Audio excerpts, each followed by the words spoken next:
So this is Adopt a Drain presentation during Stormwater Week for Washington Stormwater Center. There are three people going to be talking today, so I'm just real quickly going to give you a bio on them and let them get going. Susan Harper, who goes by Harper, is going to be speaking. She's a senior stormwater education and outreach program manager for Seattle Public Utilities. She has 20 years of experience doing program planning, development, and implementation of SPU drainage and wastewater line of business. Her expertise is in community-based social marketing. We also are going to have Ann Dettelbach speak today. She's a senior planner at the City of Redmond and acts as the city's NPDES permit coordinator. Her work has focused on Washington State MS4 permit development and implementation for the past 18 years. A few years of experience here. And then we have Ann Zavastowski. That's going to hang me up forever now. She's the director of Adopt a Drain and community outreach at Hamline University Center for Global Environmental Education in Minnesota. And she's the one who sort of started all this ball rolling here. She has a degree in geology and a master's in library and information science. I love the bios and things you learn about people. She lives in Minneapolis with her family. So those are the three presenters today. And I don't know who wants to go first, but I'm just going to let them have at it and move through your slides, and we'll just monitor questions for you, okay? Hi, everyone. They elected me to start this. My name is Susan Harper. I go by Harper. I'm going to not be on video because my computer is giving me technical difficulties. So I'm actually on my iPhone, which makes it really weird to have the camera on and staring at a phone. So apologies there. Um, I'm really excited to bring this information to you all. I did an assessment for the City of Seattle stormwater programs back in 2018. This assessment included 10 other jurisdictions across the country. And what I found was for stormwater programming, the Adopt-A programs were really popular and something people focused on the drain because, as we know, that is the gateway for stormwater to affect our waterways. So in my investigations and this lofty report, actually it's not that lofty and I'd be happy to share it if you'd like. What I found was in Minnesota, Minneapolis in particular, they had this really great Adopt a Drain program. And when I looked a little deeper and I talked to their stormwater manager, they told me about Hamline University's program.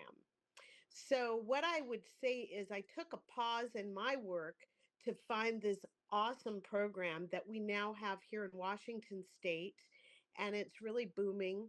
And we're going to talk to you about how it's a really great way to engage residents in doing something many of them will do anyway and learning more about that. Our overview of our agenda will be today, we're going to talk about the program overview.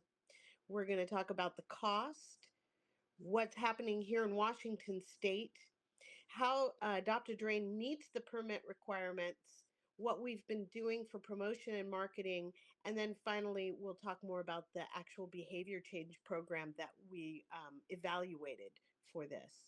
Um, so without more, I'm going to go ahead and pass it over to Anne, who is from the Hamline University program, and she's going to let you know more about the program. Thank you. Thanks, Harper, and thank you for that lovely introduction. We're excited to get us started out here. So I'm the director of the Adopt a Drain program here in Minnesota Center for Global Environmental Education. Our center is tied with Hamline University's Masters of Environmental Education, and the mission of our center is to foster environmental literacy and action in people of all ages. So that's kind of where we're coming out of. We have coordinated for many, many years a group called the Metro Watershed Partners, which is cities, counties, watershed districts, and nonprofits in the Minneapolis-St. Paul area. And that group was really looking for a behavior change program to help raise awareness, but really to get people to move to action in stormwater runoff pollution. And that's where the Adopt a Drain program originally came out of, and that was before my time, so I will not take any credit for it, but it's been really great to jump in and move this program forward. So Adopt a Drain, as it probably is clear from the name, it's a storm drain stewardship program. We're asking people to find a storm drain near them and adopt it near where they live or where they work and commit to keeping it clean. So stewardship, but also we're asking people to make a behavior change. It was designed using principles of community-based social marketing and really tried to integrate as many principles of behavior change research as we could, and I'll try to point those out as we're going through this. We also really wanted to make sure that whatever we were doing was measurable and that the outcomes and the information is available to our partners. We are a nationwide program now. We're in 11 states. We're about to add 2 more. Have over 110 partners. Those partners are cities or counties, watershed districts, large consortial affiliations, lots of different levels that we work with. Those different groups, they've used it as stewardship, again, community engagement programs and behavior change programs. And then just last month, we received the 2024 Water Environment Federation Award for Public Communication and Outreach. So pretty pleased to have gotten that. So I'll walk through what the program looks like first for the user, and then for our partners, what you can see on your end. So when people come to our website, again, we're wanting to not just raise awareness about issues around storm drain runoff, but really give people a clear direct action. And so we start that out on our website. We're asking people to sweep up, rake up, pick up, and commit to choosing at least one storm drain and keeping it clean. We encourage people to do twice a month cleaning or checking on their storm drains, but really anytime they walk past it. And 10 minutes is maybe overly generous for how much time it takes to clean off most of the time when you're looking at your storm drain. So when people say that they want to adopt a drain, they're taken to a map, and that map is centered based on their geographic services. So if they're on their phone, it'll use that to center that map, but people can also search for an address, and then they're taken to our map, which displays drains that can be adopted, and those drains are populated with GIS data from you, our partners. So you give us the list of drains that you want to be on that map, and then we'll put them on there. The blue ones, someone has already adopted. Yellow ones are available for adoption. Someone can click on one, and then they're taken to a page to adopt that drain. If they don't see their drain there, they can actually add that. That happens sometimes, especially in rural areas. And then that just gets added to the system. We review them first to make sure they make sense as to where they are, or we can send them to you for review as well. So users then create an account, and then they're given this dashboard here. They can always unadopt their drain. We want to make it easy for people if they move or there's some other life circumstance change, that they can step out of the program, open up that drain for someone else to take over and start cleaning. They do get to name their drain. And so on the right here, we have some of our favorite drain names. There are lots of great puns for drains and grates and water and everything like that. So that's a fun part of that. And those names are displayed on the map for people to see as well. But the most important thing is there's a track impact button in the middle where people can say, I cleaned my drain, I removed, what type of debris did I remove, how much of it, how much time did I spend on that. And then they also get this regional impact, which compiles all of that data and helps reinforce this idea that they're not acting alone. This is a community effort. This is something that we're working together. Their community cares about the water, and your small action going and cleaning out your drain is actually making a huge difference. There's a huge amount of debris that can be removed when we're all acting together. Once someone is signed up, we do send them welcome packets in the mail. And so there are 2 different pieces here. On the left is the letter that gets sent out, and that is totally customizable by you. So this is Tacoma's letter, but we have different places. We'll include different information, programs that we want people to be aware of, or contact information, other things like that. On the right is our welcome and safety tips card. And so This is the outside part of it that's showing information about why it's important to keep your storm drains clean, what some of the different pollutants are that we want to be mindful of.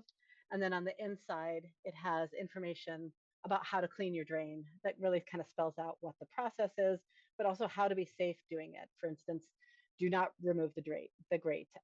Make sure that you're visible, you're cleaning from the curb, um, separating out your materials and disposing of them properly. And then the other thing that our welcome packet includes is a yard sign. And again, this goes back to some of that community behavior change aspect where we're wanting to help people. These signs do a couple of different things. So they're small signs go up in the yard. They intentionally are worded to say we protect some local body of water, and they can be customized to really refer to whatever body of water really resonates with your community and is local to you. And you can see we can change some of the imagery to really be very local.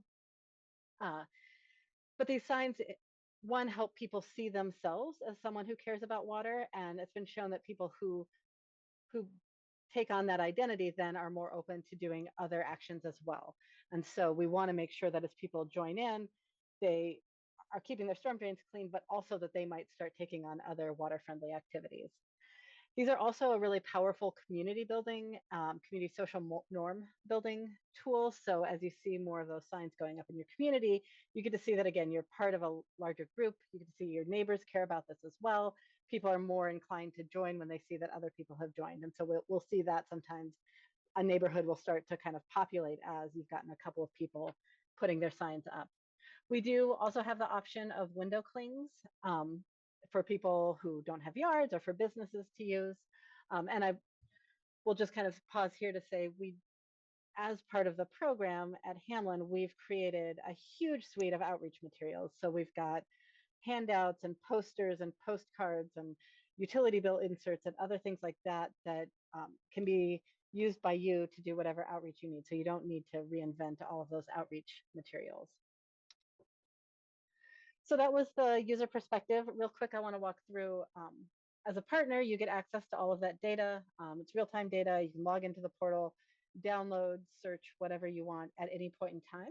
So one piece is the user data. So anyone who signs up, you get access to all of their contact information, what type they are, if they're a school or a business, how they heard about the program, which can be really nice for tracking outreach efforts.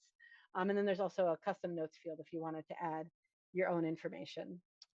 We also have the adoption data, which is which person has adopted which drain, as well as what name did they give the drain, which is fun if you wanted to get a list of some of the fun storm drain names. You can just download that and take a look at that.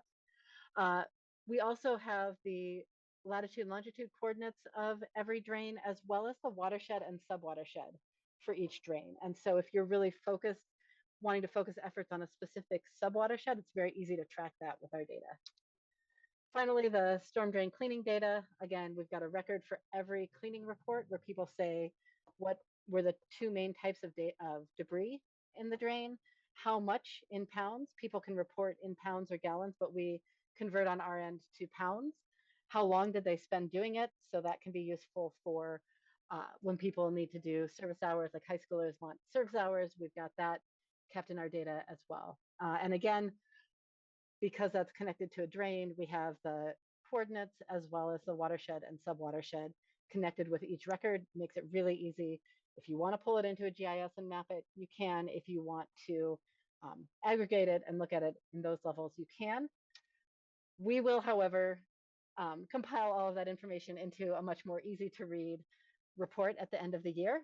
This is a great way to track and share information, share it with higher ups who don't want to look at a chart of raw data, or share with whatever groups you need to. So we'll break it out by what types of material were removed, what happened each month, what the different activities were, break it out again by watershed and subwatershed, and also by the mailing so that you can see, again, all of those activities. We also do a statewide summary, and we're looking at doing kind of regional summaries in Washington so that we can look at what's happening in the Puget Sound versus what's happening in Eastern Washington and those areas as well. I did want to mention that we have a new program called the K-12 program. Duval has been our first non-Minnesota city to pilot this. So we work to bring the program into the classroom, which is a really nice way. It gives teachers kind of a citizen science, hands-on learning activity that really ties to water cycle and infrastructure, data collection, scientific inquiry, those kinds of things. It also is a way to get the information from the school into the family's hands. So we have materials that the students can take home so that then they can talk to their families about adopting a drain near them. And just because I love it, I'm going to share a quick story from one of our second grader classrooms, which they have a drain named Drainy who had a busy week with construction workers on the street. Second graders brought out an orange safety cone, but they didn't need it because Drainy's entire street was blocked to traffic. Drainy luckily looked really good, didn't need much cleaning. But next, they walked down the street to the construction workers, and the kids were worried that their Drainy would be taken away. They're ready to write to the mayor to not throw Drainy away. And if he did have to go, they wanted to see if Drainy could go to a park instead of into the garbage. But happily, Mike, the construction boss, said that Drainy was going to stay there and they were only replacing the concrete around Drainy. He showed kids how Drainy would have an orange cover to protect it. They went on to actually talk to someone in the city again about some of the process of planning that went into it. So it was a really great way of connecting the kids to what was happening in the city. Quick, I'll go over pricing in the program. So we've got a couple different aspects of our pricing structure. There's a one-time setup fee. It's usually around $1,800. It covers GIS data conversion and integration into our system, sets up the website and administrative accounts. We also do training for the administrative accounts if anyone wants that, as well as doing a lot of the graphic design work. So that's creating the custom letter, creating the custom yard signs, adding your logo to different outreach materials if you'd like it. We can customize outreach materials to refer to specific bodies of water, those sorts of things. So that's our one-time fee. And then after that, the annual license fee is based on population. It's usually around between 5 and 7 cents per person, but communities with much higher populations, we have price point breaks there. And then there's a $250 annual report fee. Sometimes we'll have a consortium that is paying as one group the license fee, but they're going to have 5 reports. So they'll we can add on additional reports for different geographic locations. The welcome packets that I talked through. So that's the yard sign, a stake for putting the sign up, the letter, the welcome card, shipping and handling, getting the right people, the right yard sign, the right letter, comes to $17.95 per packet. We do that. We invoice twice a year based just on what we've sent out. So we keep the materials on hand and then send them out for you. We can also send you the materials if you wanted to do the distribution yourself. We have some cities more in Minnesota and New Jersey that do that. I think most people in Washington have us do that. We'll handle all of it. We've got a whole setup here to do that pretty quickly, and you don't have to worry about keeping track of everything.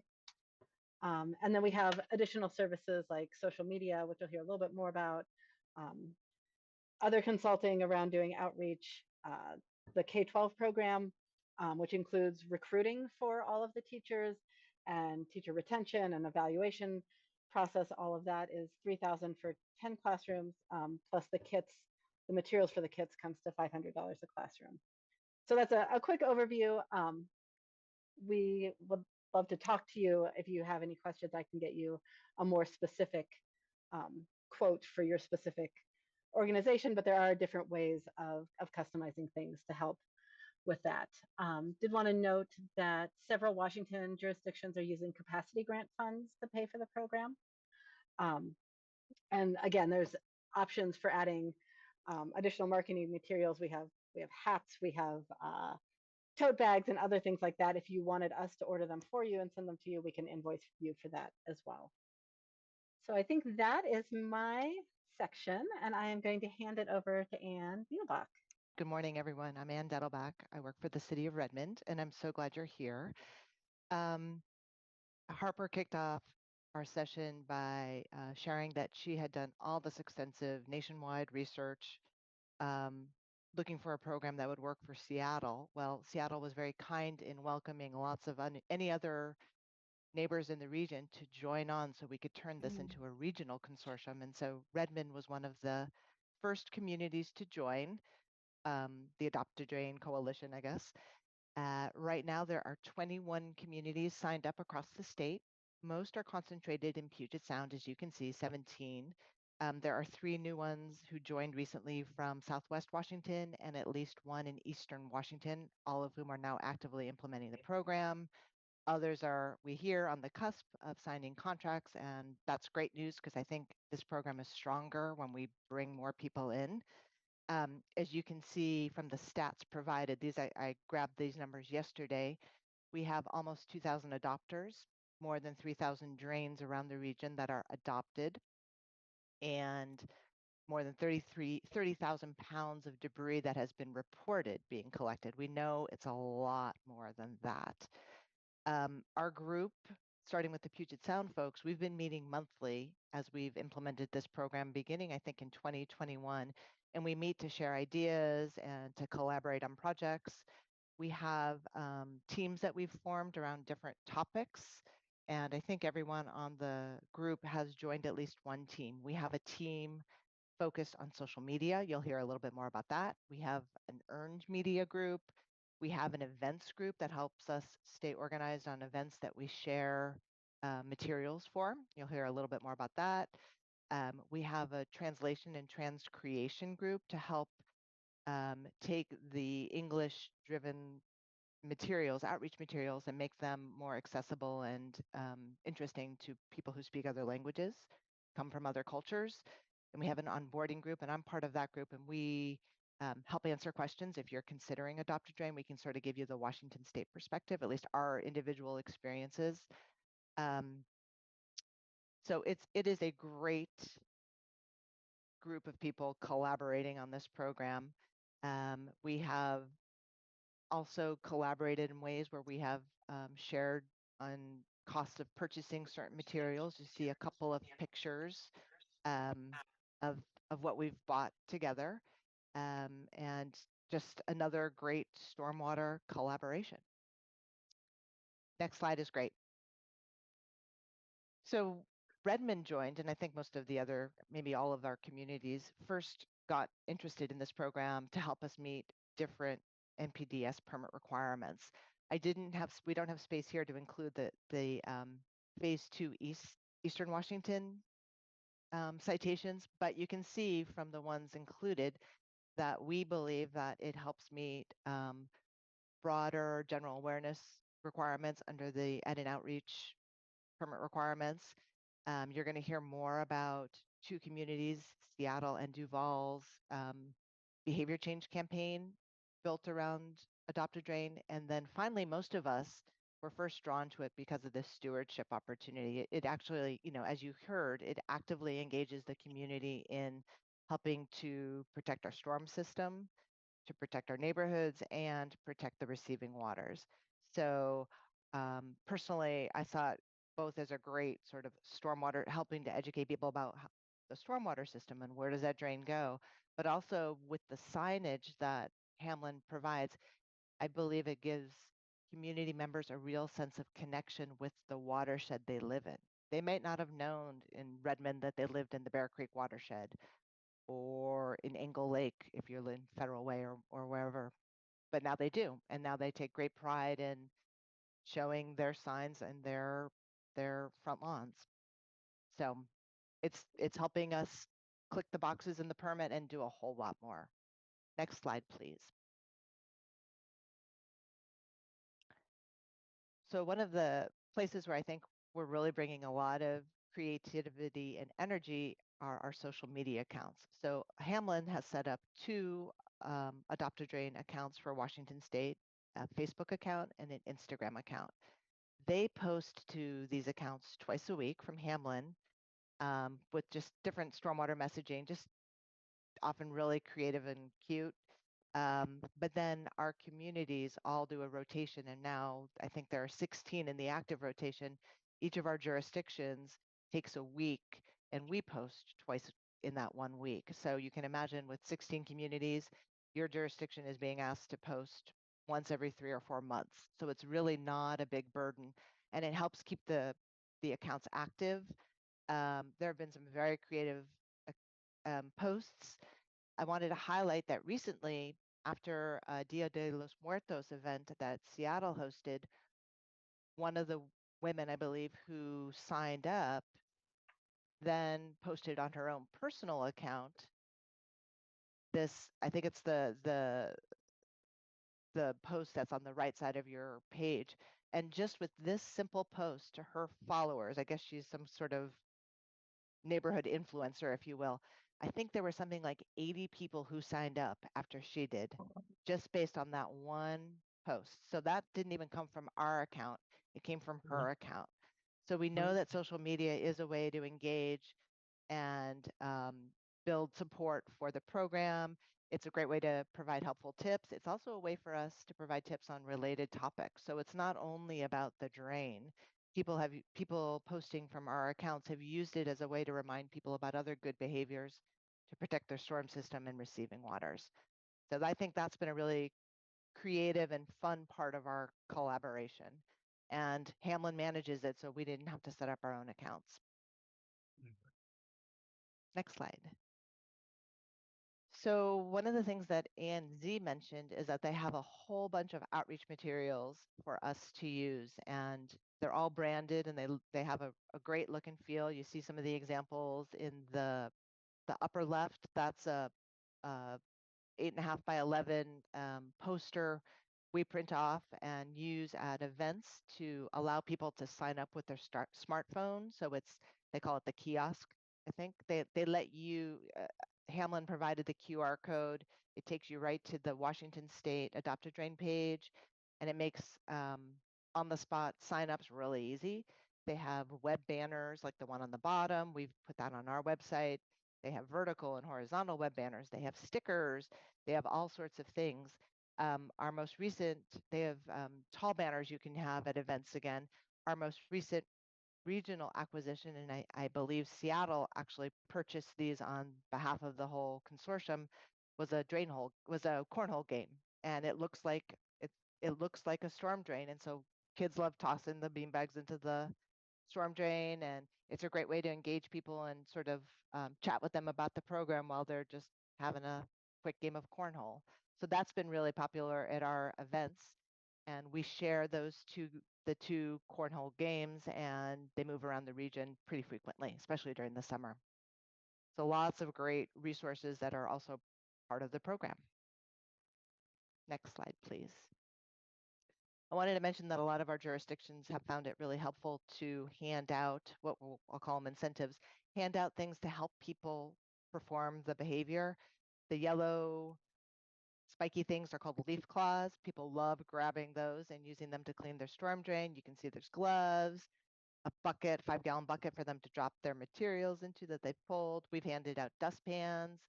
We add stickers to it so that it shows that that's part of the Adopt a Drain program. These are just things that we have decided to invest in easier for our community members to adopt their drain and do it safely. Hamlin has kindly provided the stickers and sometimes have directed us to some of the vendors that work well, but our communities generally, we're paying for these separately, and sometimes we're buying them together to get bulk discounts. So that's been pretty cool. And then, as I mentioned before, we do bring Adopt a Drain to some regional and some local events like farmers markets. There's an event that happens in Marymore Park in King County called CHOMP, and it's a sustainability fair. And so all of our jurisdictions come together, and we sort of take turns and spend a couple hours at the booth signing people up. It doesn't matter where they're signing up from. We want, if they want to adopt their storm drain and they live on Mercer Island and Mercer Island isn't a program yet, we'll try and help them do that. And as I mentioned, we get lots of real-time signups this way, and just another way that we collaborate. And that's where we often hand out those incentives like the dustpans, like the leaf claws and such. It's been very effective for us, and it doesn't, again, take a whole lot of anyone's time because we're doing it together. Next slide, please. And with that, I think I will hand it over to Harper to tell you about what Seattle's doing. Hi, everyone. Again, thank you for being here and listening to, our talk about this program. It really is an amazing program. And when I found it, and when I say amazing, I guess what I really mean is it connected people to their storm drain. It connects people to the storm drain and to those upstream issues, as well as cleaning that debris, preventing things like eutrophication. So there's some really great immediate results, but it's also creating community. And the drainage system is something that serves us all. So when we have a program like this, we want to make sure that it resonates with our community. So the first thing that I want to say as far as looking at this program, when we brought it to Seattle, we had different language speakers. We call them community liaisons. They speak languages like Vietnamese, Spanish, Chinese, Korean, um, Amharic, and some other Eastern African languages. They reviewed the program to make sure that it was plain language, that it was something that they thought their community would be interested in. And what we found out is a big yes. Hamlin had created a program that's simple enough to translate for other communities and also to make local. Next slide, please. So when we looked at our education and outreach requirements and we looked at the Hamlin program, we realized that it had been created as a behavior change program. They were using community-based social marketing principles to develop the program to be very audience focused, to be focused on a specific action. And in this way, we saw this as a great program for us to adapt for Seattle audiences. So we chose Adopt a Drain for behavior change, and so did the city of Duval. As a result, we did partner with them on how we went forward on the program.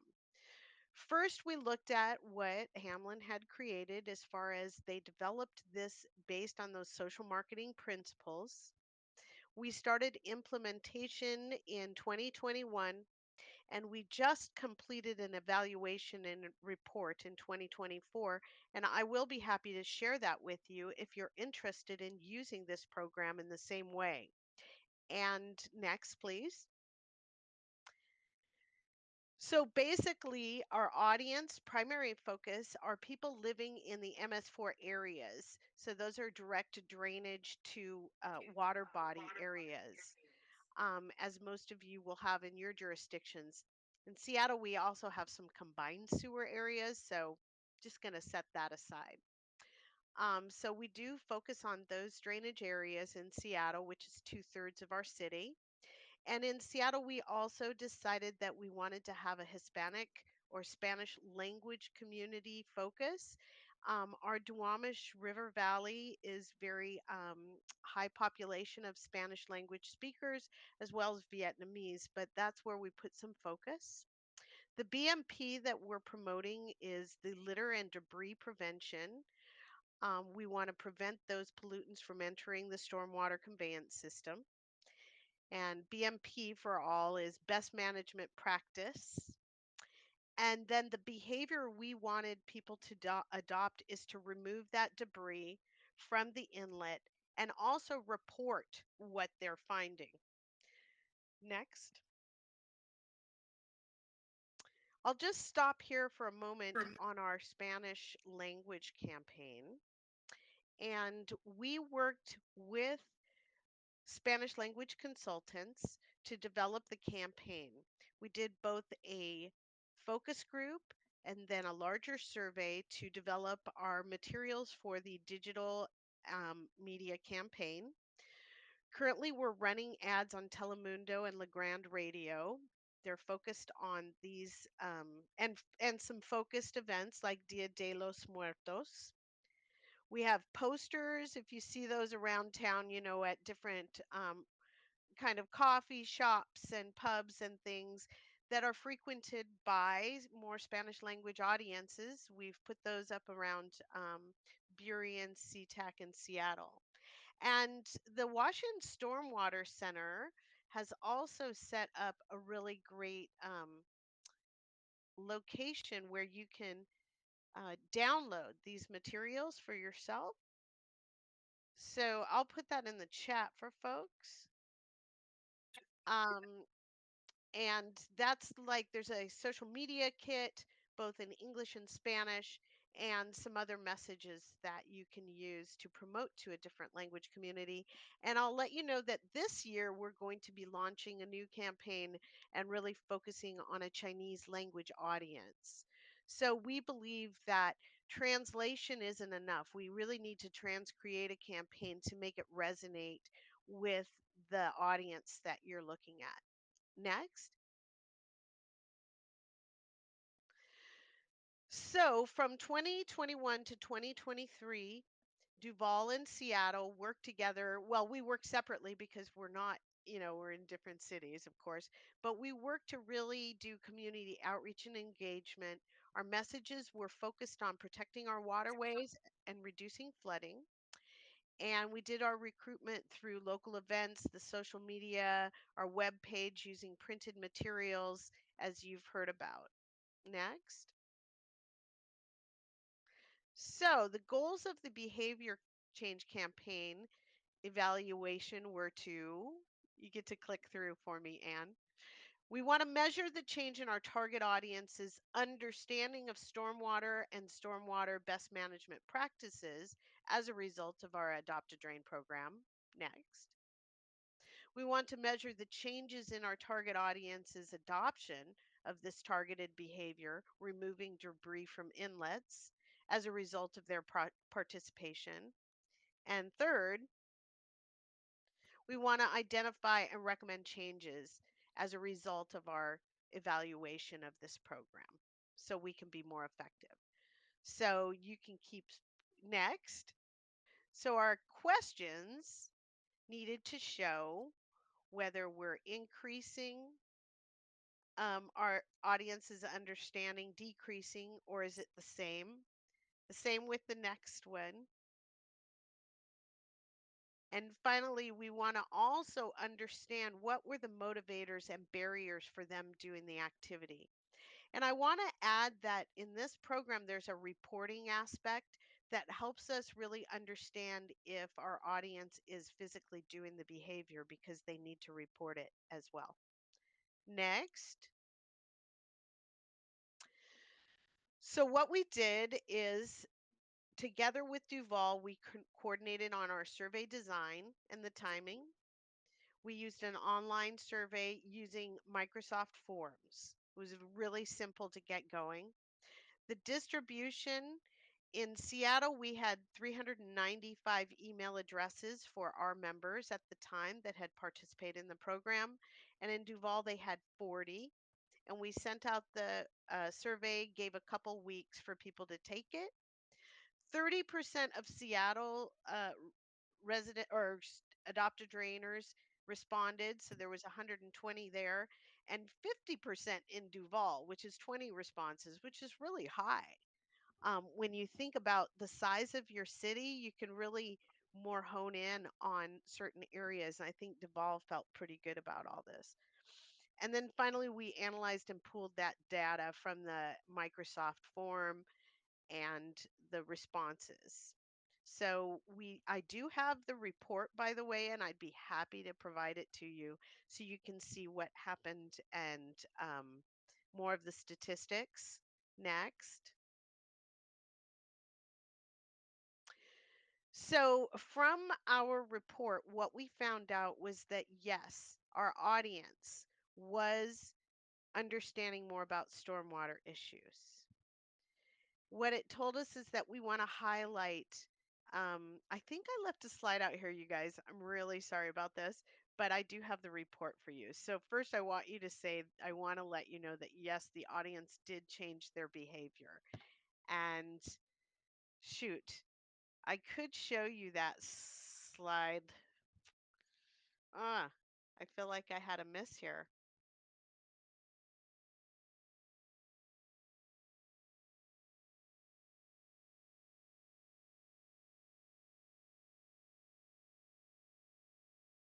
So what I want you to know is that, yes, people changed their behavior, and we have the statistics on that.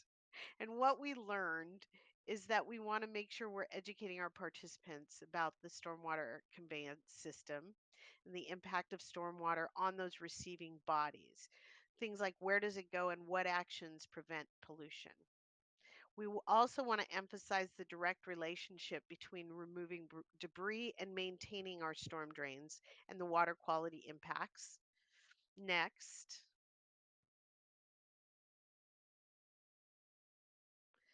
we want to make sure we're enhancing our supports and updates. So we want to reach out individually to new adopters. We always send them a welcome letter, a welcome email after Hamlin sends out the welcome kit to say, hi, welcome to the City of Seattle's program or the City of Duval's program, to continue to give that support. We want to make sure they send out timely reminders. One of the things that we did not do in the beginning of this program that we're going to be doing moving forward is working with Hamlin to send out a pre-survey to find out what people are already doing and how often they're cleaning their storm drain. And lastly, we want to make sure that people are reporting what they collect because we get physical evidence of them doing the behavior. And then finally, we want to make sure we're building relationships and leveraging our partnerships.